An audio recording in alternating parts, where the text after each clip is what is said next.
Before we begin, pause for just a moment. This is not a lesson you play in the background. This is not a video you half listen to while doing something else. What you are about to hear is designed to change the way you use English, not the way you study it. There are no grammar charts here, no vocabulary lists to memorize, no pressure to sound perfect. This space exists for one reason only: to help you speak, without fear, without waiting, without permission. So if you are tired of collecting English but not using it, if you are done preparing and ready to move, stay with me. Because this is not about learning more. This is about unlocking what you already have. If you are watching this and you can understand English clearly, if you can read articles, follow videos, and know exactly what people are saying, but when it is your turn to speak, your voice disappears. This message is for you. Not later, not tomorrow, right now. Because the problem you are facing is not what you think it is. You are not silent because you lack English. You are silent because your mind has learned to stop you. There is a moment you know very well. Someone speaks to you in English, and instantly your brain wakes up. You know the idea. You know the answer. You even hear the sentence in your head. But suddenly, everything tightens. Your heart speeds up. Your thoughts start racing. What if I choose the wrong word? What if my sentence sounds strange? What if they don't understand me? In that moment, your mind becomes louder than your voice. And while you are trying to organize something perfect inside your head, the conversation moves on without you. You nod. You smile. You say nothing. And the worst part is not the silence itself. It is what happens after. You walk away thinking, "I knew what to say." And that thought hurts more than any mistake ever could. This pattern repeats again and again, slowly teaching you a dangerous lesson. Speaking is risky. Silence is safer. But this silence is not proof that you are bad at English. It is proof that you are trapped inside your own thinking. Your mind is constantly checking, judging, and blocking before your mouth even gets a chance to move. This is why you feel confident when you are alone, but freeze when someone is listening. This is why you understand everything, yet struggle to respond. Your English ability is there, but it is locked behind hesitation. And every time this happens, something small but important is damaged. Your belief in yourself. Not because you failed, but because you never tried. The truth is uncomfortable, but necessary. You are not missing knowledge. You are missing freedom. Freedom from fear. Freedom from overthinking. Freedom to let imperfect words come out without punishment. Until you see this clearly, you may keep studying more grammar, learning more vocabulary, watching more videos, and still feel stuck. Because the real barrier is not English itself. It is the invisible habit of stopping yourself before you speak. And once you recognize that, once you understand that your silence is psychological, not linguistic, you finally arrive at the real starting point. Not learning more English, but learning how to let yourself speak. Now that you see where the silence really comes from, we need to address something even more important. Because once people realize the problem is psychological, not linguistic, a new and dangerous thought often appears. So maybe something is wrong with me. And this is the lie that has been quietly controlling you for years. Let me say this clearly, slowly, and without apology. You are not broken. You are not stupid. You are not lazy. And you are not bad at English. What you are experiencing is not a personal failure. It is a learned mental pattern, a habit your brain built to protect you, not to empower you. At some point in your learning journey, your mind connected speaking English with risk. Risk of being judged, risk of being corrected, risk of looking foolish. So your brain did what it was trained to do. It chose safety. And safety, in your case, meant silence. This is why you can think clearly when you are alone, but feel pressure when someone is listening. This is why your English feels strong in your head, but weak in your mouth. It is not because you lack ability. It is because your mind is overactive at the wrong moment. Overthinking is not intelligence. It is fear wearing a smart mask. And the more you analyze every word before speaking, the more power that fear gains. You start believing that speaking requires permission, that you must be ready, that you must sound correct, that you must feel confident first. But confidence is not something you wait for. It is something you build through action. Right now, your brain is running an outdated program, a program designed for classrooms, exams, and correction, not real human communication. It constantly scans for mistakes before allowing you to speak, and every time it stops you, it sends one message deeper into your system: don't try. Over time, this creates self-doubt that feels personal, even though it isn't. You begin to think, others can speak. Why can't I? And the answer is simple, but uncomfortable. Others are not braver than you. They are not smarter than you. They are just less controlled by their thoughts. They speak before their fear finishes its sentence. They move while you are still thinking. And here is the turning point you need to understand. The issue is not that you think too little. It is that you think too much at the wrong time. Thinking is useful when you study. It is destructive when you speak. Speaking requires trust, not control. And until you stop labeling yourself as incapable, until you stop turning hesitation into identity, nothing will change.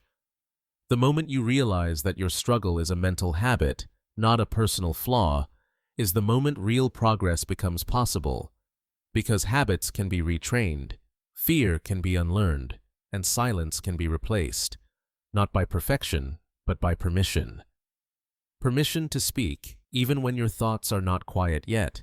Once you understand that your silence is not a personal flaw, but a learned mental habit, the next step is to look closely at how that habit was built. Because this didn't happen by accident. There are specific psychological reasons, quiet, powerful ones, that have been shaping your behavior every time you try to speak. The first is fear of being wrong. Not fear of English itself, but fear of what a mistake might mean about you. You don't want to sound foolish. You don't want to be corrected in front of others. So your brain decides that saying nothing is safer than saying something imperfect. The second reason is the way you process language. Instead of speaking directly in English, your mind first returns to your native language, builds a sentence there, then tries to convert it into English. This extra step slows everything down. Conversations move fast, but translation is slow. By the time your sentence is ready, the moment is already gone. The third reason goes deeper into how you were trained. For many years, English was not taught as communication. It was taught as correctness. You were rewarded for accurate answers and punished for mistakes. Silence was acceptable. Errors were not. Over time, your brain learned that speaking only feels safe when you are sure. But real conversations never wait for certainty.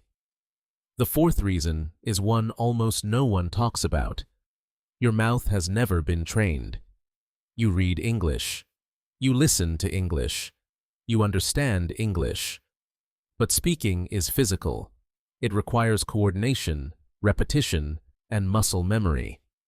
Without practice, your mouth freezes even when your mind is ready. And the fifth reason ties everything together.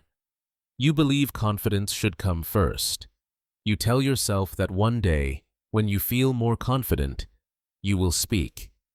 But confidence does not arrive before action. It is created by action.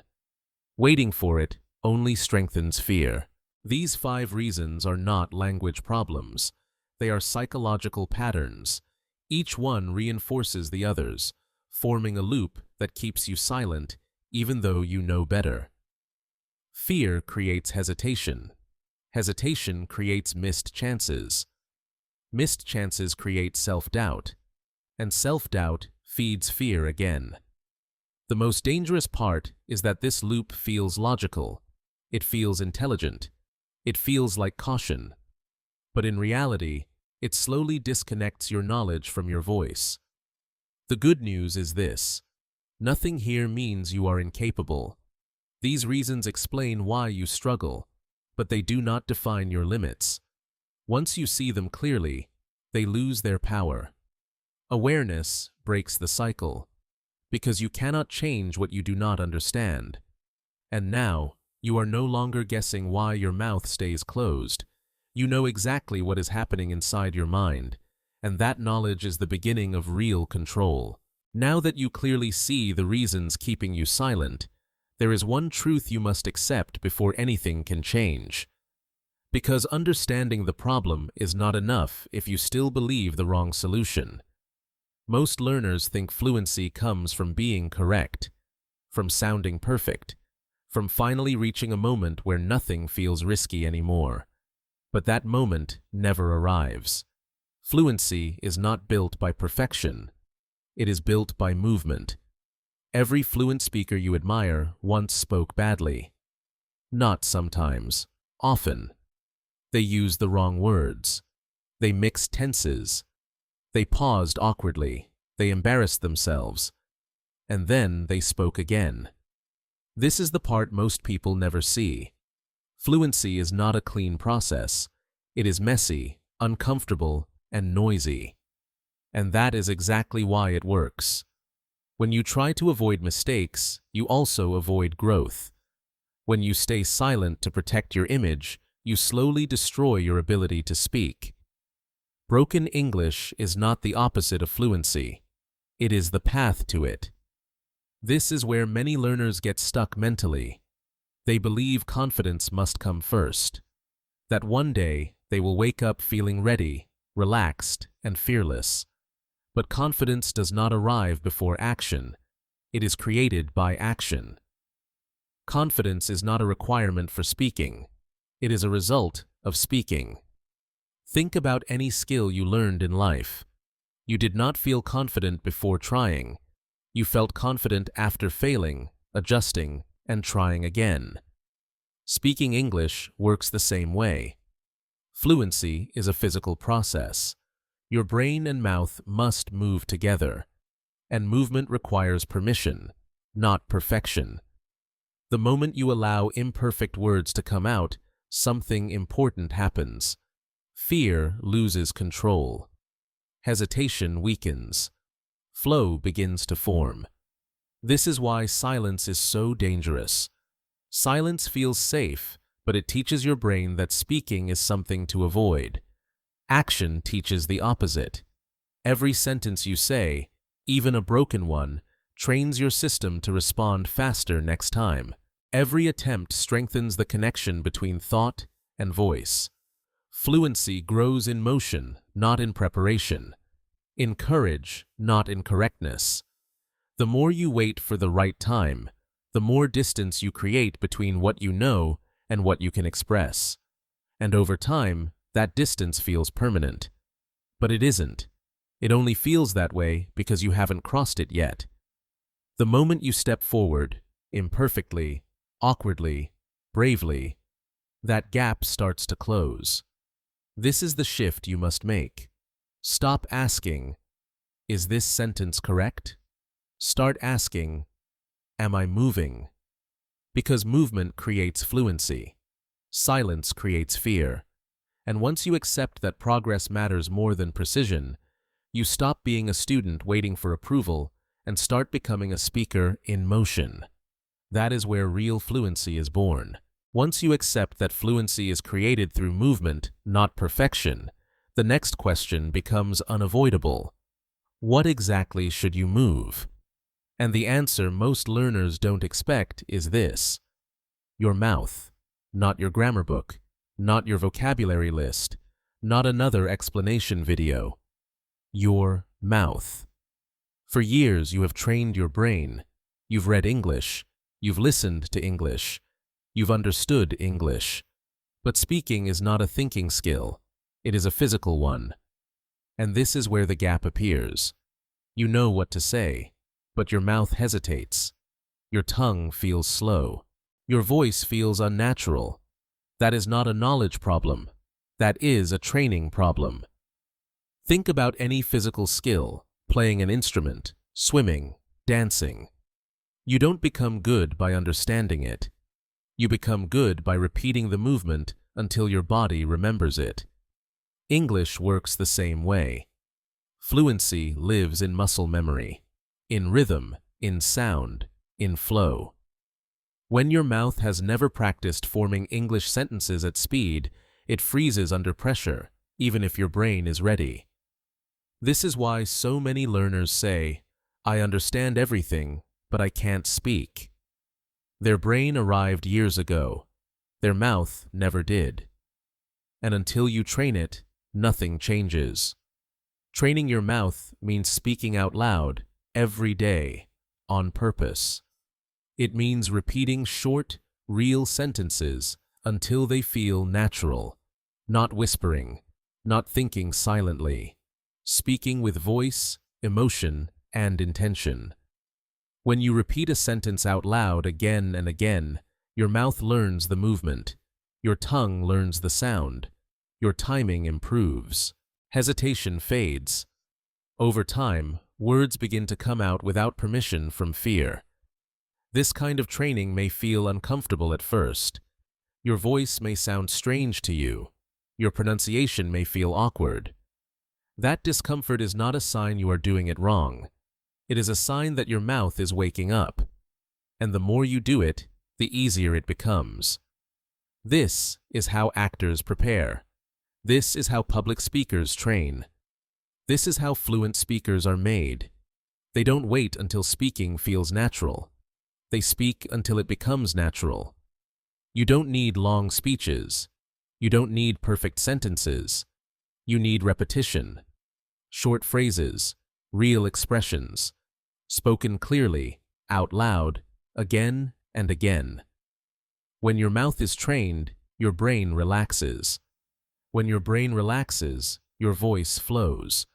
This is the missing link most learners never fix. They keep feeding the brain and starving the mouth. And as long as that imbalance exists, fluency stays out of reach. Once you begin training your mouth daily, something shifts. Speaking stops feeling like a test and starts feeling like movement. And that is when English finally begins to come out of you.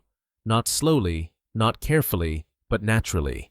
Once your mouth begins to move freely, another hidden barrier reveals itself, one that silently slows you down even when you are brave enough to speak. This barrier is translation. You are not stuck because you lack words. You are stuck because your mind insists on building English the long way.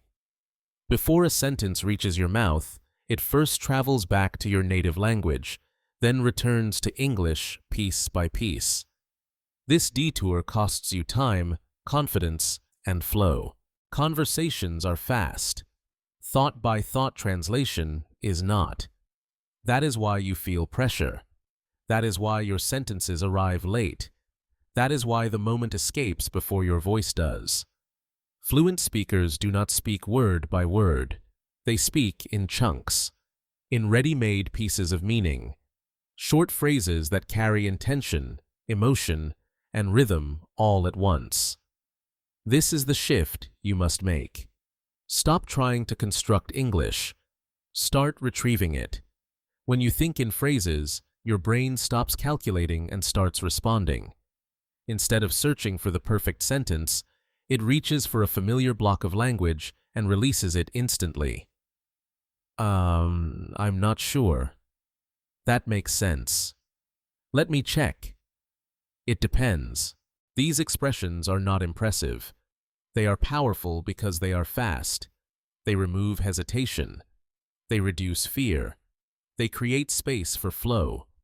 When your mind works with phrases, speaking no longer feels like a test. It feels like a reaction.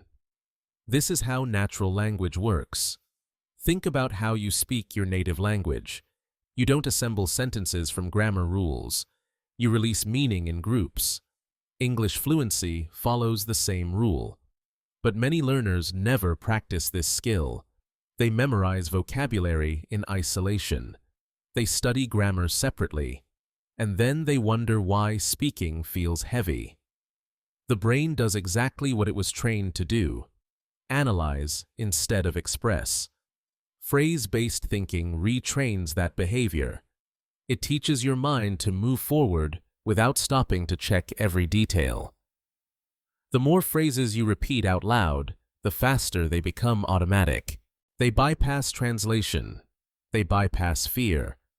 They go straight from thought to voice. And something important happens when this shift begins.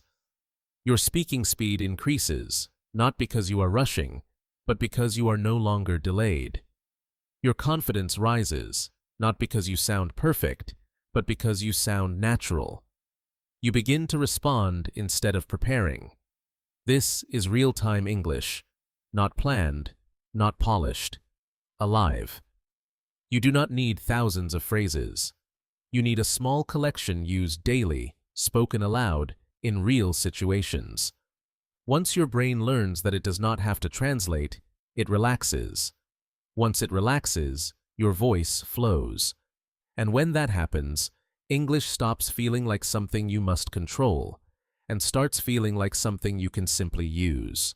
When thinking in phrases begins to feel natural, one final barrier remains, the one that decides whether fluency becomes real or stays theoretical.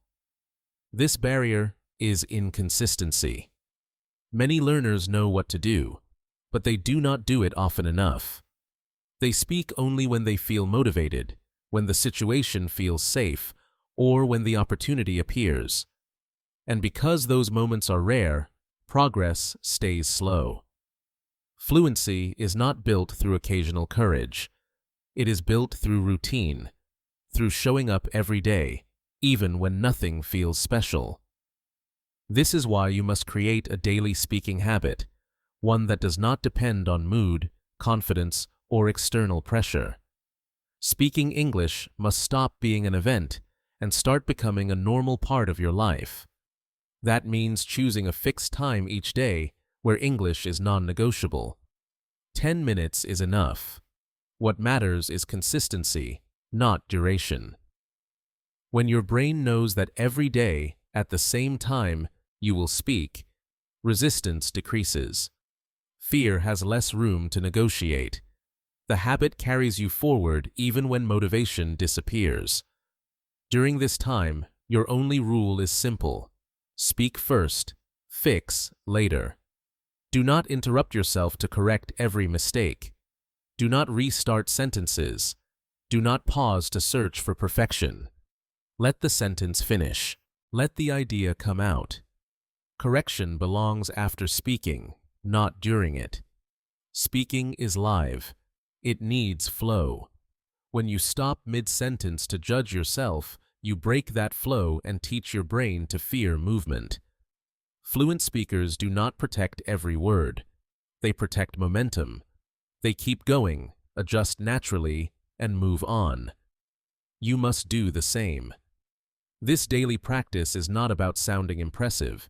It is about building trust between your mind and your voice. Each time you speak without stopping, your brain learns a new lesson.